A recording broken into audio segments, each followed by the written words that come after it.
సరే వాస్తవానికి మీ దగ్గర రావడం కొద్దిగా ఆలస్యమే, సరే దానికి కొన్ని పర్సనల్ రీజన్స్ నేను కూడా అందుబాటులో లేకపోవడం వలన రాలేకపోయినాము. ముందుకు దాన్ని ప్రత్యేకంగా సరే ఒక ఎమ్మెల్సీగా కాదు మీ అన్నగా క్షమించమని చెప్పి కోరుకుంటూ 100% మీకు మాట ఇచ్చిన విధంగా సంబంధించిన ఇన్ఛార్జ్ వైస్ ఛాన్సలర్ దానకిషోర్ గారితో మాట్లాడడం జరిగింది.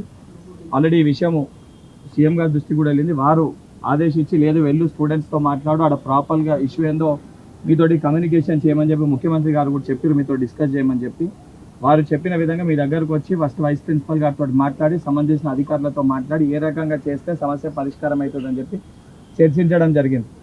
1 monthలో మీద ఏదైతే పీజీ స్టూడెంట్స్ 150 ఉన్నారో అందులో ఫిజికల్లీ హ్యాండిక్యాప్ వాళ్ళని మనం వేరే దగ్గర ఉండమంటే ఇబ్బంది అవుతుంది కాబట్టి వాళ్ళని మినాయిస్తూ 100 members ఏదైతే ఉన్నాయో 100% 1 month లోపల వాళ్ళది ఏదైతే ఉందో వాళ్ళ కోర్స్ అయిపోయినాక 100% ఇక్కడ ఉన్న హాస్టల్ని పూర్తి స్థాయిలో యూజీకి కేటాయించే విధంగా 100% చెప్పడం జరిగింది. 100% చేస్తాం. దానితో పాటు అది కాక కూడా ఆల్రెడీ బాయ్స్కి హాస్టల్ ఆడ కన్స్ట్రక్షన్ అవుతుంది. గర్ల్స్కి కూడా ఇంతకుముందు సార్ చెప్పారు, సార్ ఇంకొక ఫ్లోర్ ఎక్కువ వేస్తే ఇబ్బంది కాకుండా ఉంటుంది, ఇంకొక ఫ్లోర్ కన్స్ట్రక్ట్ చేస్తే బాగుంటుందని చెప్పారు. 100% దాన్ని కూడా ముఖ్యమంత్రి గారి దృష్టికి తీసుకొని వెళ్తాను అతి త్వరలో. ఎందుకంటే వీలైతే ఇంకొక ఫ్లోర్ మనం అకామిడేట్ చేస్తే ఆ ఉన్న కొద్ది సమస్య కూడా పరిష్కారం అయిపోతుంది కాబట్టి 100% అట్లీస్ట్ నెక్స్ట్ అకాడమిక్ ఇయర్ లోపల మనకు అది కూడా ఫుల్ ప్లేస్ ఇంకొక ఫ్లోర్ కూడా అయ్యే విధంగా 100% ముఖ్యమంత్రి బయట ఒక విషయము ఇక్కడ నేను వచ్చి మాట్లాడేది ప్రెస్ అందరి ముందు నేను వచ్చి ఎమ్మెల్సీగా నేను హామీ ఇస్తున్నా.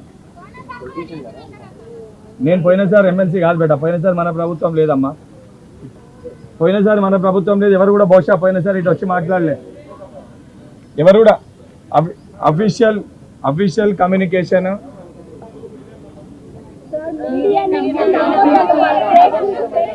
బేటా ఏందమ్మా ఈడ మీకు ఒక విషయము, మీరు నమ్ముతారా మీడియాని నమ్మమని మీ ప్రిన్సిపల్ చెప్పిరా, నమ్మొద్దని చెప్పిరా, ఆ విషయాల గురించి నేను మాట్లాడతలేను. మీకు ఇష్యూ ఏందో మీరు చెప్పారు, ఆ ఇష్యూకి సంబంధించిన వీసీ గారితో కూడా మాట్లాడినాను. ఇప్పుడైతే పీజీ హాస్టల్ స్టూడెంట్స్ ఇప్పుడు బయటికి పంపించడము కరెక్టా? మీరు చెప్పండి, పంపొచ్చా? 1 month లోపల 100% ఆ పీజీ హాస్టల్ పోతారు. మీకు దానికి అఫీషియల్ సర్క్యులర్ కూడా 100% మీతో వాళ్ళతో మాట్లాడి రిజిస్టర్ గారితో కూడా కమ్యూనికేట్ చేయడానికి ప్రయత్నం చేసినాను. మీ స్టూడెంట్స్ కూడా ఉన్న రిజిస్టర్ గారితో మాట్లాడి చూస్తే దానకిషోర్ గారితో ఆల్రెడీ మాట్లాడినాను. ఆల్రెడీ దానికి సంబంధించి పైన గవర్నమెంట్కి కూడా బీసీ గారికి కమ్యూనికేట్ చేసినాను. బీసీ గారు రిజిస్టర్ గారికి కమ్యూనికేట్ చేసినాకనే వైస్ ప్రిన్సిపల్ గారు ఇక్కడికి వచ్చే మాట చెప్పారు. అందుకే వైస్ ప్రిన్సిపల్ గారిని ఫస్ట్ కమ్యూనికేట్ చేయమని చెప్పినాను. వారికి కూడా వర్బల్గా అక్కడికి వెళ్ళి కాల్ వచ్చింది కాబట్టి అది కమ్యూనికేట్ చేయమని చెప్పినాను. ఇంకోటి నిజంగా బీసీ ఆఫీస్కి అక్కడికి వెళ్ళి వచ్చింది కాబట్టి వారు కూడా మీతోటి కమ్యూనికేట్ చేశారు. ఆయన 100% చేసే ఉద్దేశమే లేకపోతే ఈరోజు నేను వచ్చి ఇంతమంది ముందు వచ్చి బేటా చేస్తానని చెప్పి వెళ్ళిపోయి మళ్ళీ తర్వాత అయితే రావాల్సిందే కదా. 30 days ఇష్యూ ఉన్నాక మళ్ళీ మీరైతే ఇచ్చిపెట్టరు కదా. ఇప్పుడు అడిగేది తమ్ముడు అన్నాడు కంపల్సరీ నాకు అఫీషియల్ జియో సర్క్యులర్ కావాలని చెప్పి, అదైనా చేసేదే కదా. కాకపోతే అప్పుడన్నా కూడా ధర్నా చేసేదే కదా. ఏమైనా చెయ్యని విరమించని మీరు నాకు వచ్చి మీ దగ్గర ఉన్న స్టూడెంట్స్ వచ్చి నాకు కమ్యూనికేట్ చేశారు, అన్న ఇది ప్రాబ్లం రమ్మని చెప్పి. ఈడకి నేను మీ స్టూడెంట్స్ కమ్యూనికేట్ చేసినాక ఆ ఇష్యూ నేను గవర్నమెంట్ దృష్టికి తీసుకొని వెళ్ళినాను, ఇది ఇష్యూ అని.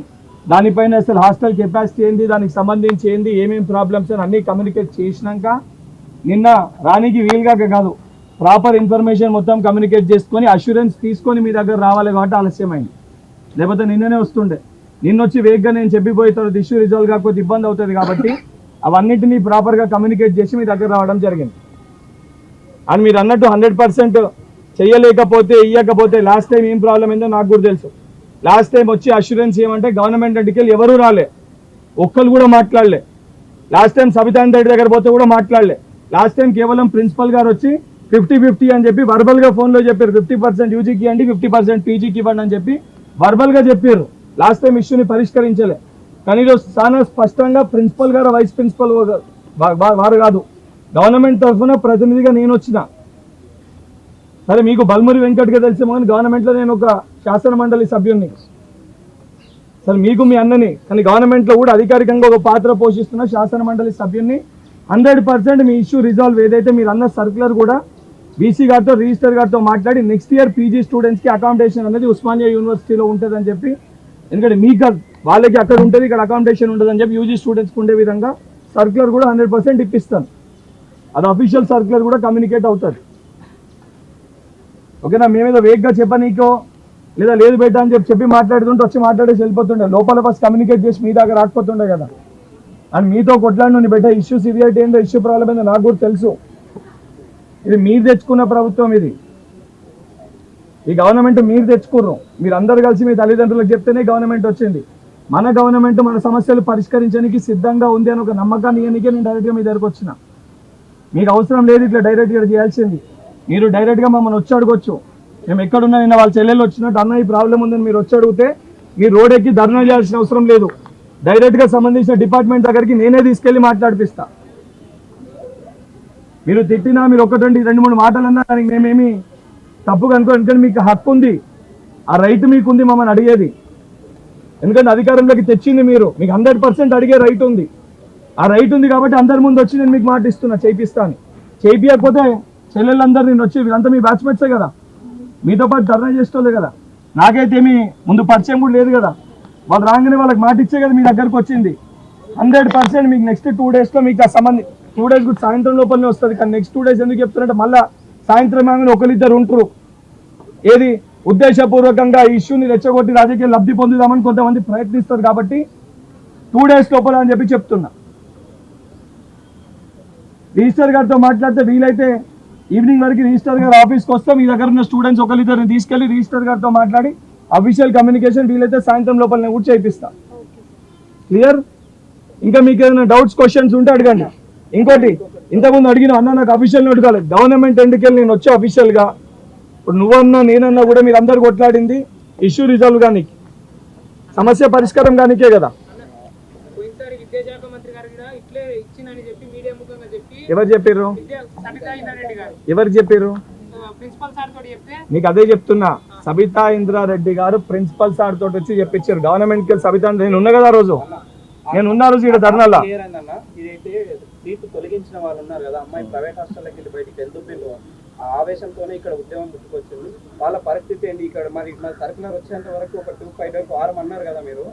మరి ఆ 70 మంది పిల్లల పరిస్థితి ఏంటన్నా? 7 మంది ఉన్నారు. ఇప్పుడు ఒక విషయం బేటా, మీరు స్టూడెంట్ ఇక్కడనే పడుకున్నామని చెప్పింది. నువ్వు ఫైనల్ ఇయర్ స్టూడెంట్.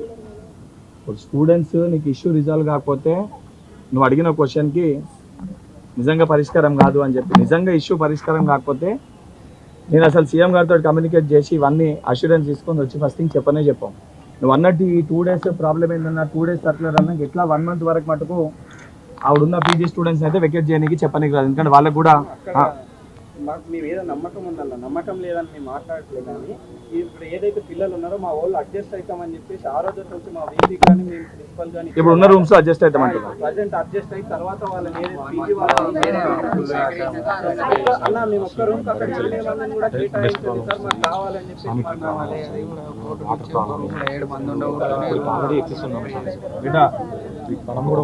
ఒక విషయం ఒక్కొక్క రూమ్కి ఫర్ ఎగ్జాంపుల్ గతంలో శానిటరీ ప్రాబ్లం, డ్రైనేజ్ ప్రాబ్లం వస్తుందని చెప్పి మనమే ధర్నా చేసినాం. నేను ఆ రోజు కూడా ఉన్నా ఇదే హాస్టల్లో. రాత్రి పూట గర్ల్స్ హాస్టల్ బయట అందరు ధర్నా చేసేస్తారు. దానివల్ల ఏమేమి ప్రాబ్లమ్స్ వస్తాయి నాకంటే బాగా హాస్టల్లో ఉన్న స్టూడెంట్స్, నువ్వు సీనియర్వి కాబట్టి నీకు తెలుసు అంటే ఏమేమి ఇష్యూస్ వస్తాయి. అడ్జస్ట్ ఒక రూమ్లో 7-8 మంది ఉంటే ప్రాబ్లం అక్కడ ఉన్న వాళ్ళందరూ సరే మనం అడ్జస్ట్ అవుతాం. శానిటరీ కానీ వాటర్ కానీ సరే, మెస్ అంటే సరే అదో ఏదో చేసి అడిషనల్గా ఏదో మాట్లాడి సరే గవర్నమెంట్ ఎన్నికలు చేసి చేయగలుగుతాం. శానిటరీ డ్రైనేజ్ అయినా ప్రాబ్లం వచ్చింది అనుకో, ఉన్న స్టూడెంట్స్ అందరూ ఉండరాకుండా ఇబ్బంది అవుతుంది. అని నేను అది కూడా చెప్తున్నా కదా. దానికి సంబంధించి ఏదైతే అడిషనల్ బిల్డింగ్ సంబంధించి లాస్ట్ గవర్నమెంట్ కట్టలే, ఇంకొక ఫ్లోర్ కట్టనీకి 100% దాన్ని కూడా గవర్నమెంట్తో మాట్లాడిపించి 100% దాని పనులు కూడా స్టార్ట్ చేపిస్తాం. ఆ పనులు స్టార్ట్ అయినా కూడా ఉన్న స్టూడెంట్స్కి ఇబ్బంది అవుతుంది కన్స్ట్రక్షన్ నడుస్తే. దాన్ని కూడా 100% శాంక్షన్ చేసి అతి త్వరగా యుద్ధ ప్రాతిపదికన దాన్ని కూడా కట్టిపించే ప్రయత్నం చేస్తాం. ఇదైతే క్లియర్ అయింది. ఇప్పుడు బాయ్స్ హాస్టల్లో మొత్తం మా కోర్సులు కాలేజ్లో 5 కోర్సెస్ రద్దయినాయి రెగ్యులర్ అని చెప్పేసి రద్దయినాయి. అక్కడ కూడా కొంచెం అవకాశం ఉన్నా లేకపోయినా మిగతా కోర్సులు అంటే సెల్ఫ్ ఫైనాన్స్ కోర్సులు కూడా అవకాశం కల్పించడానికి ఏమైనా ప్రయత్నాలు ఉంటే మీకు అదే చెప్తున్నా బేట. ఒక విషయం, మీకు ఏమి ఇష్యూ ఉంది, ఫర్ ఎగ్జాంపుల్ మా సోదరులు ప్రదీప్ వీళ్ళు కూడా ఉన్నారు వేరే విద్యార్థి సంఘాలు, మీకు ఏమి ఇష్యూ ఉంది మీకు ఏమేమి ప్రాబ్లమ్స్ ఉన్నాయి, దాన్ని ఏ రకంగా చేయగలుగుతాం, దానికి సొల్యూషన్ ఏంటి, దాన్ని 100% పేపర్ పైన పెట్టి తీసుకొని వస్తే నేను బాధ్యత తీసుకుంటాను. సంబంధించిన వీసీ గారు కానీ, అది రిజిస్టర్ గారి పరిధిలో కానీ, లేకపోతే వీసీ రిజిస్టర్ గారికి ఏదైనా ఇబ్బంది అయ్యి ఫైనాన్స్ పరంగా క్లియరెన్స్ రావాలేదని అడిషనల్గా బడ్జెట్ కేటాయించాలన్నా 100% నేను బాధ్యత తీసుకెళ్ళి కల్పిస్తాను. కానీ దానికి మనం ప్రాపర్ వేలో కమ్యూనికేట్ చేస్తే అని పేపర్ ఉంటే ఇష్యూ రిజాల్వ్ అవుతుంది. కొన్ని విషయాలు ప్రిన్సిపల్ గారి గురించి, సరే ఆ ఇష్యూ ఏంది, ప్రాబ్లం ఏమైందో అది నేను ఆల్రెడీ మీ దగ్గర ఉన్న కొంతమంది స్టూడెంట్స్కి తెలుసు, నేనేం కమ్యూనికేట్ చేస్తాను.